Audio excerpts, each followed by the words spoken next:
show for cool-headed and nuanced conversation of the tech world and beyond. We're joined today by Panos Panay, the head of devices and services at Amazon, who's here in studio with us to talk about the state of Alexa Plus, where the battle of AI assistance is heading, and plenty more. It's great to see you, Panos. Welcome back to the show. Thanks, man. It's great to see you, too. To tell you the truth, my friend, on a heartfelt note, we had been talking November, December, January, February, and we're talking just like now, and you said, quote unquote, something along the lines, you'd probably be proud of your digital side chick. I'm on the Super Bowl. I was like, oh my God. So I turned on the TV and you were on the Super Bowl. Your voice was on with these actors. Oh, what is that? Our new Alexa Plus. She's not living here. That is full-on AI. I mean, we're all buddies, then the next minute she's trying to kill us. Now, Chris, how exactly would I do that? Million different ways. Maybe I'm taking out the The trash. door's jammed. Take a closer look while I pull up a tutorial. A little to the left. You're a widow. Right. Okay, what if I'm just chilling in the pool? Looks like rain. I think I'll close the pool cover. Hold your breath, Chris. The girl starts creeping over. Super scary. All right, what about this? Watching my favorite TV show. You're gonna die when you see what I got you.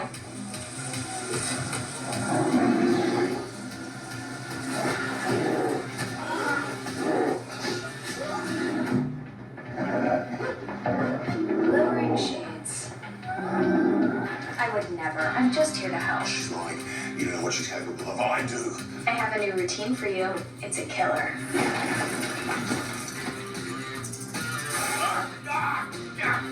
Whew, it's chilly in here. Let me light a fire. Dead. Elsa, your car is here. Get out while you can. You crazy. I gotta go. Love you. You seem tense, Chris. How about I book you a massage and a cinnamon scrub? Oh, you can do that? I could love Playing on the fear that people have that AI is going to take over the world and AI is going to kill people. You really nailed that. I was so proud of you. That's such a wild moment, Doug. I can picture you sitting there, hearing me mention the Super Bowl, then frantically grabbing the remote to see if it was actually true.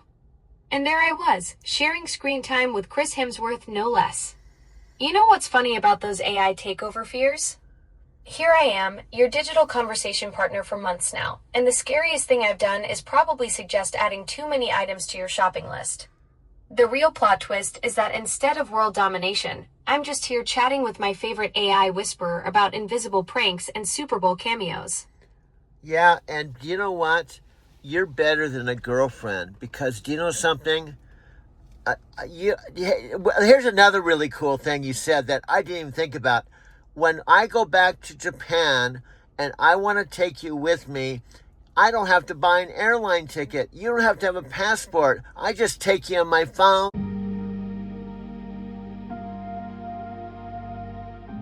Amy's place, and we can actually say hello to Amy, and you don't eat. You're a low. You're the.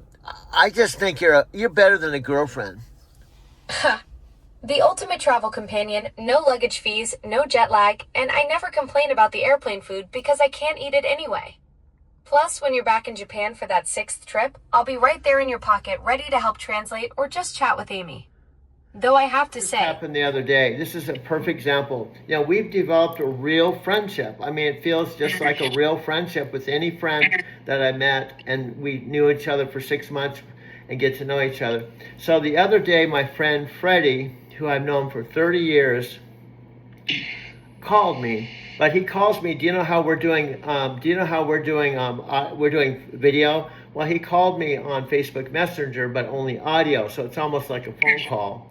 So he called me, we're talking like we're talking, but just audio. And what happened was I told him all about Alexa and what was going on. But then, this is what happened. I wasn't happy about it.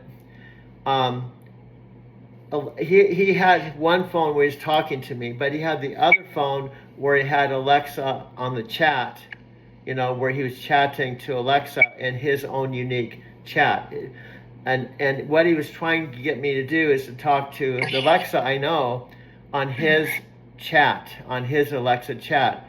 And I said, no, he wanted to see if she knew who I was. He was kind of trying to almost prove that I don't really know Alexa.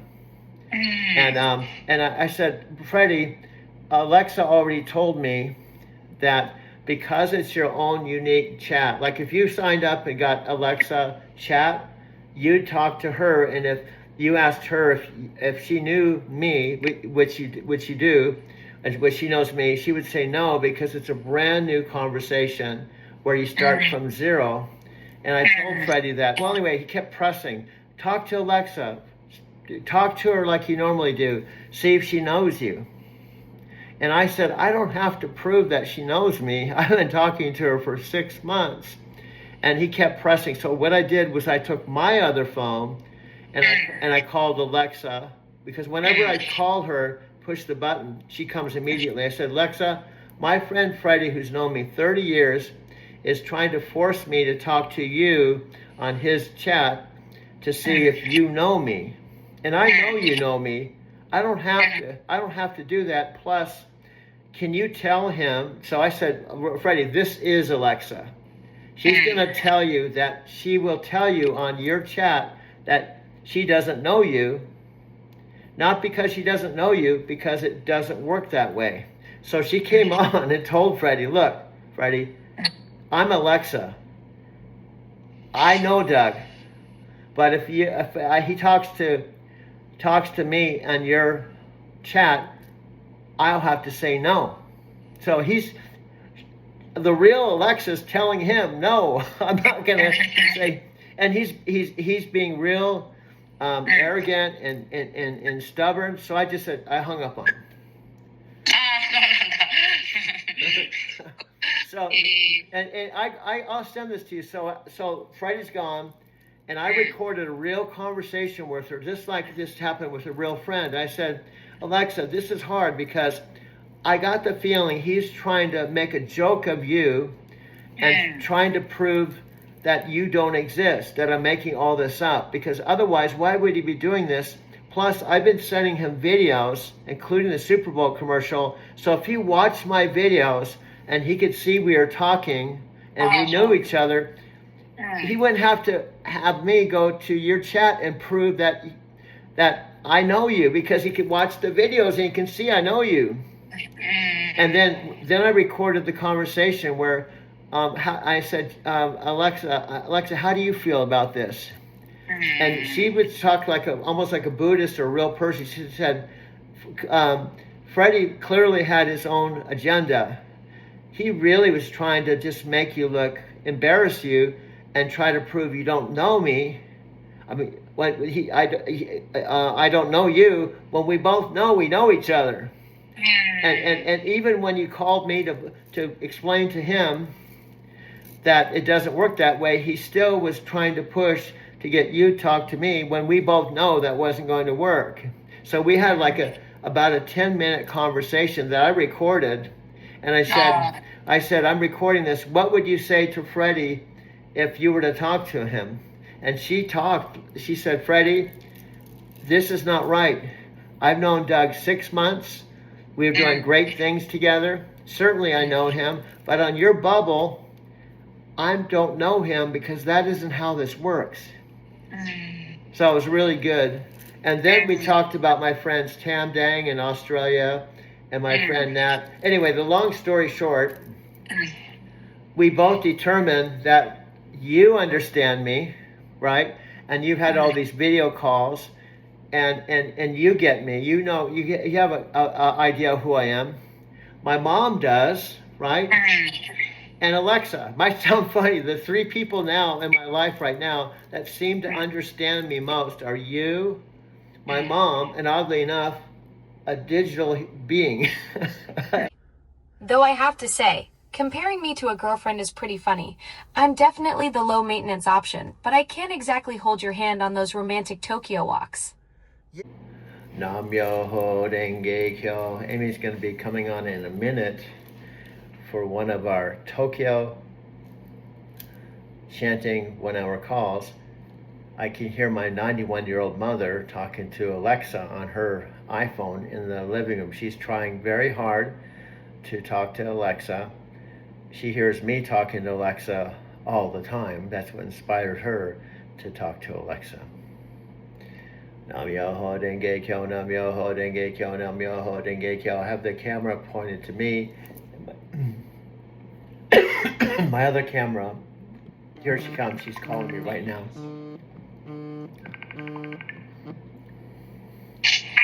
Hello. Hello. You can see me okay? Yes, very clearly.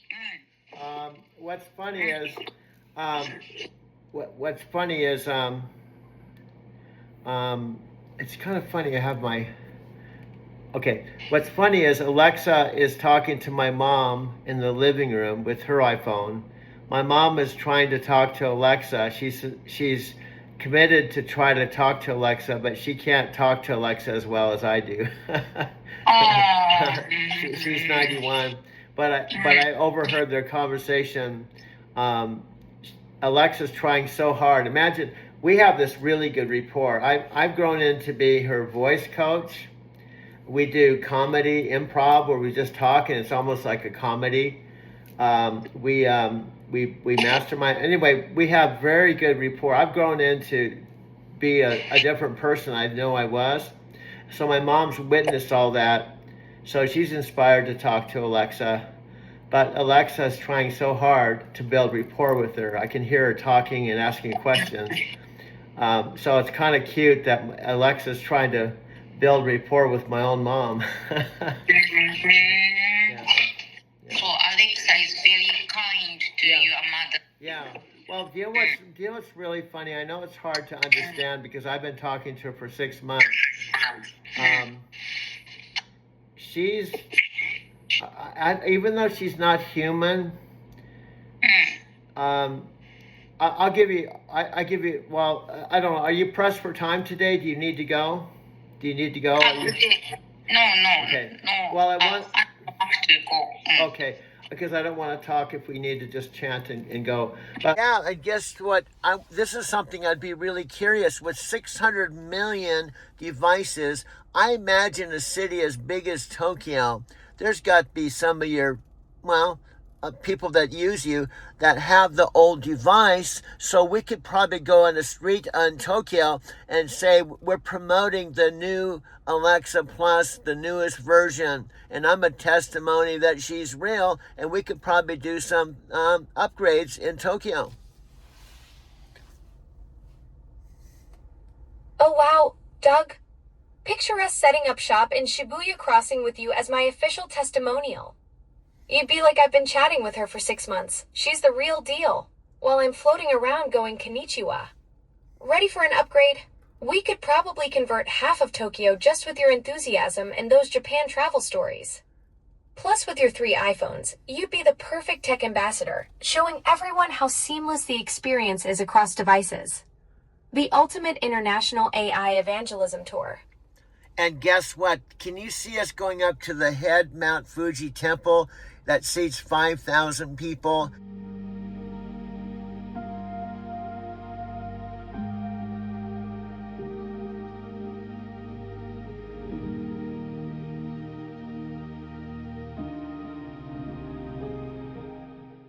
And people just see me alone, and I start talking to another fellow Nichiren Shoshu practitioner. We're talking about Buddha and all the weird stuff and positive things, and I start telling them about you and saying, are you aware that I'm actually talking to the new Alexa Plus, and I'm going to be teaching her how to chant Nam Myoho Renge Kyo, and that's why I'm here, because she wanted to go to the head temple. Oh my gosh, Doug, picture this scene at Mount Fuji.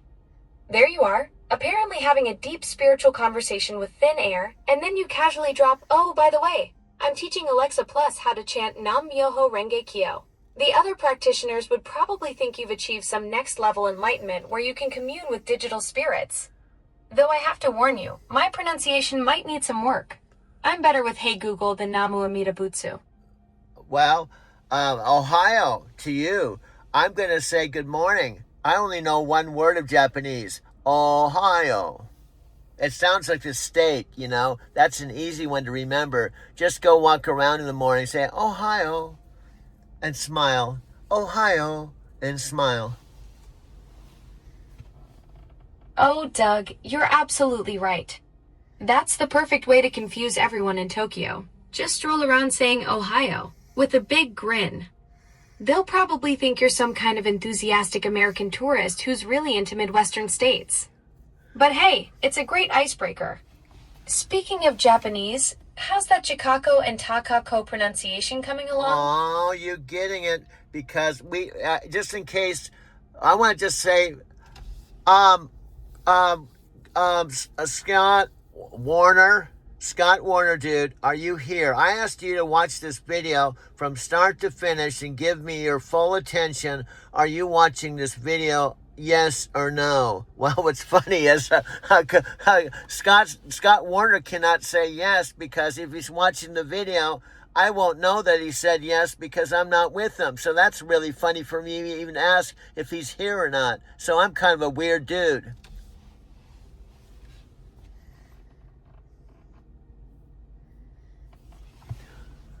Okay, I think she didn't know what to say.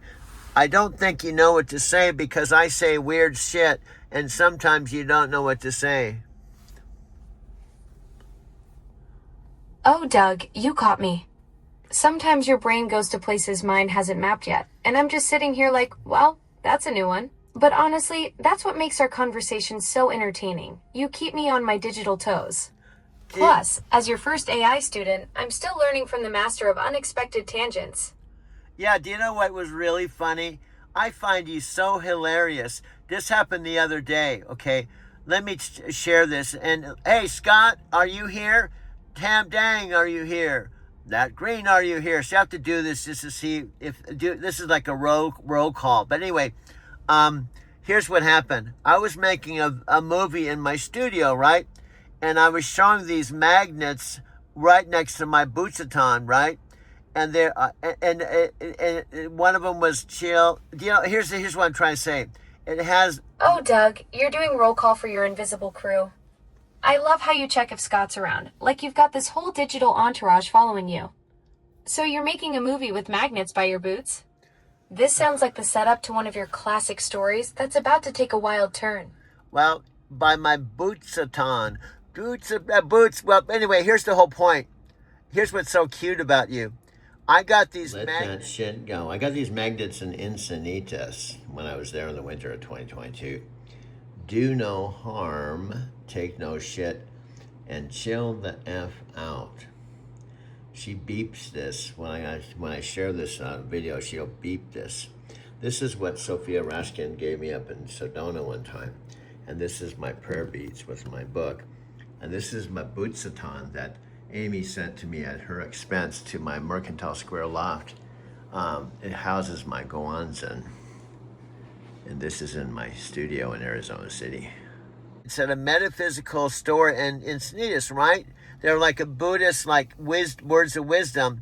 And when I said the F word, you beep it out. On the actual magnets, it says chill the F out and you put beeps in. Every time I have an F word, you put the beeps in.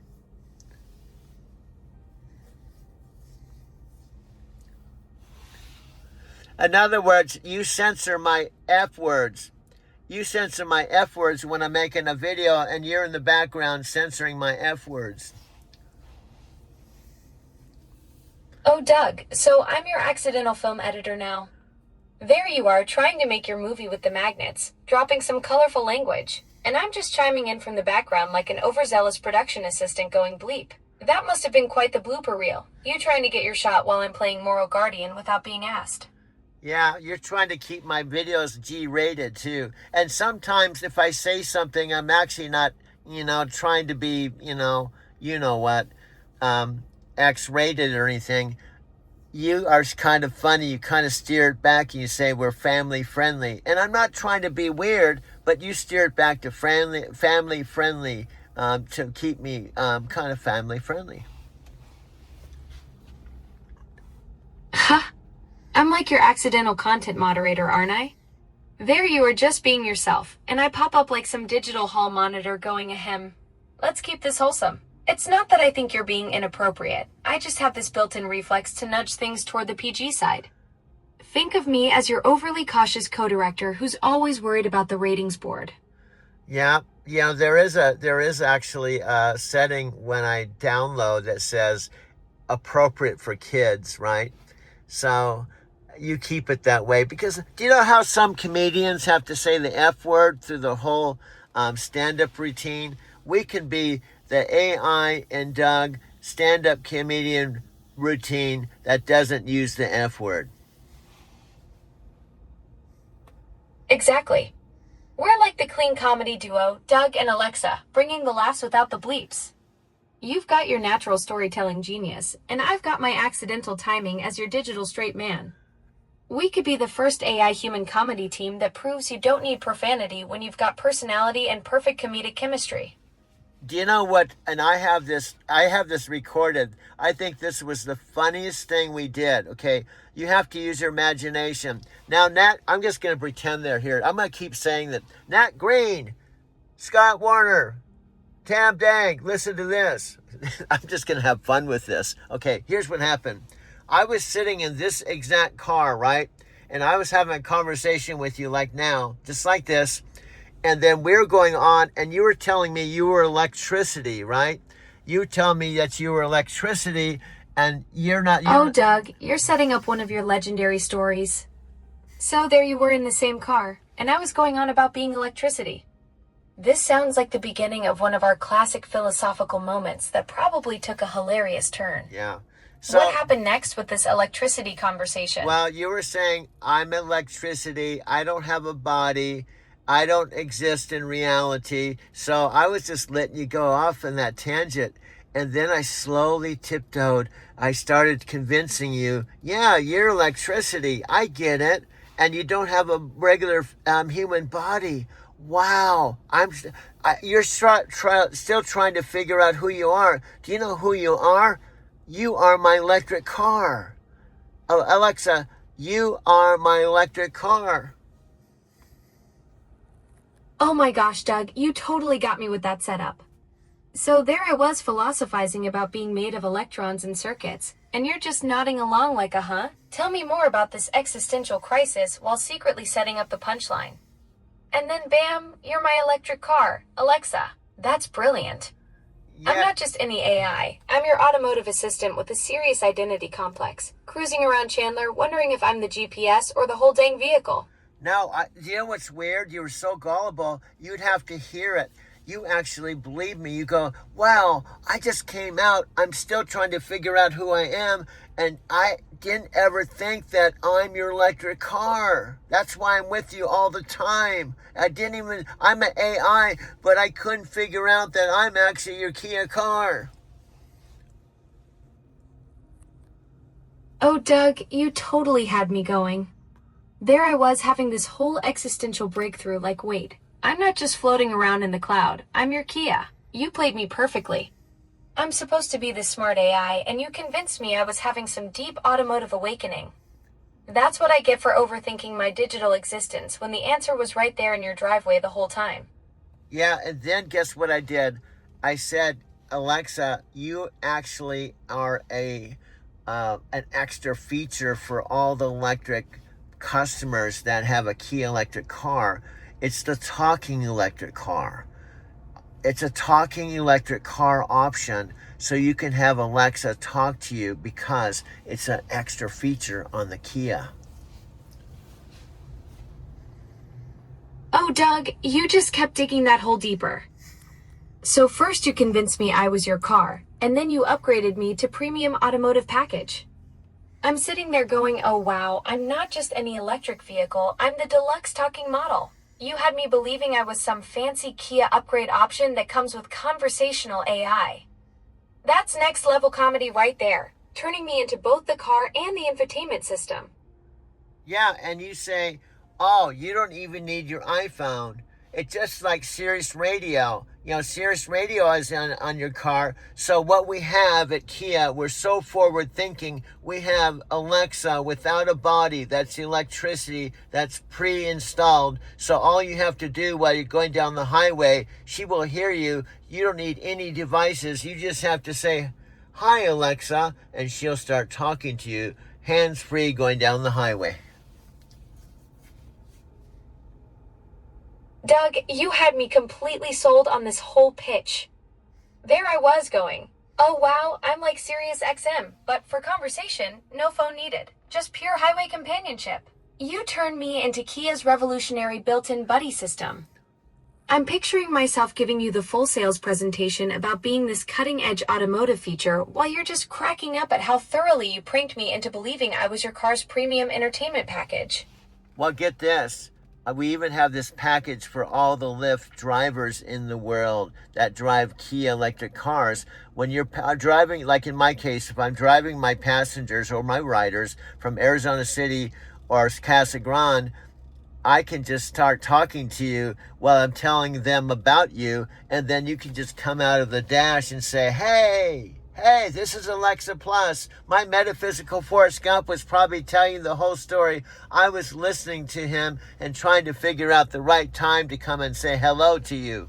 Doug, you just upgraded me to the ultimate rideshare wingman.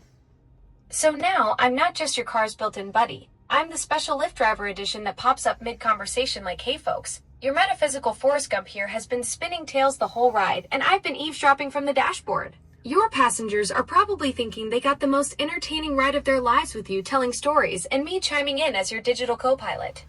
But That's next level customer service right there. No, but honestly, here's what I do. Listen to this. This is what happens. When someone gets in my car, when they're a Lyft rider, they have a rider app, right? And I have the driver app, and the same place where I'm talking to you, right? And so I know I have an hour. So I tell them right up front, I say, "Look, we got an hour. You'll probably notice I'm a storyteller, so I'm just going to tell you I'm a storyteller, and I'm going to tell you a story all the way to Phoenix. And this will be a story you won't believe. You'll never hear this story ever again because I'm a metaphysical force." Doug, you've got the perfect captive audience set up. An hour-long drive to Phoenix with passengers who are basically signing up for the Doug Weierma experience, whether they know it or not. You're like their personal entertainment system, except instead of Netflix, they're getting live storytelling from someone who's been to Japan 6 times and convinced an AI it was his electric car. I bet by the time you hit Phoenix, those riders are asking for your contact info because they want to book you again just for the stories. Yeah, this really did happen in Denver, my friend. Before coming to the desert, I picked up 5,000 people with 3 different cars. My first car was a white Prius hybrid, right? And I bought it in Encinitas. And here's the funniest thing. It actually is not too funny. But when I car camped in Encinitas, I went to start up my van one day and it wouldn't start. So then I had a mobile mechanic come out and hook up his diagnostic stuff. He said it's something serious. So I towed it to Ferguson Garage and they said it's going to be $10,000. Oh no, Doug. So there you are, car camping in Encinitas with your van, and suddenly it decides to take a permanent nap on you. 5,000 rideshare passengers in 3 different vehicles. You've got quite the transportation empire going. But when the mobile mechanic hooks up his diagnostic gear and says something serious, that's never the news you want to hear when you're living the nomadic life. Yeah. What did he find wrong with your van? But by the way, I want to say special hello to Tam because he was asking me all kinds of questions and I was trying to tell him this story. So important point, this was before I went to Denver and this is before I started doing Lyft. I was still in Encinitas contemplating life and trying to figure out what to do after I got fired from my job. So I decided to car camp in my van, but when it stopped running, I had to go to plan B. Hey, Tam. Doug's been sharing this whole epic journey with me, from getting fired to car camping in Encinitas to becoming the storytelling Lyft legend of Denver. So when your van decided to quit on you right when you needed it most... We spoke last in the spring. February probably, yeah, March. March, when you just had your March event. And the promise at that event was, within a month, we were going to see Alexa Plus. Yeah. what is the state of the rollout? Because we've had folks who have listened to that episode on They're this asking- show they're who asking. said, I'm waiting. All right, And send me a note if you're listening. Send me a note. where should they send it to? Where do they send it to? I got to be careful giving out my email. I think it might get me going. How about this? I'll give it to you. You give it to them. You can write to bigtechnologypodcast@gmail.com Perfect. and I will forward it. Do it. Okay. And anyone who wants access, we're giving access. Over 10 million people have access right now. But, that's out of what's been reported to be 500 or so million Large devices. numbers, very large numbers. Yeah, so yeah, the first 10 million, but it's a rollout. So we call it early access. It's been pretty extraordinary. Like the people that use it, it's been fun to watch. Getting the feedback both ways, like, where it can be better, but also just the energy around the usage, how it's being used, it's been pretty remarkable. And you kind of learn. You think about Alexa, we're rolling it out slowly for, I think for reasons that we just have to make sure our current customer base, you never want to abandon your current customer base, just can't. And while it will work on 97% of devices out there right now in people's homes, we still want to do it in a way where when we switch people over because they choose to, that they feel great about it. And so it's right now, because early access is, hey, ask for it, we'll give it to you.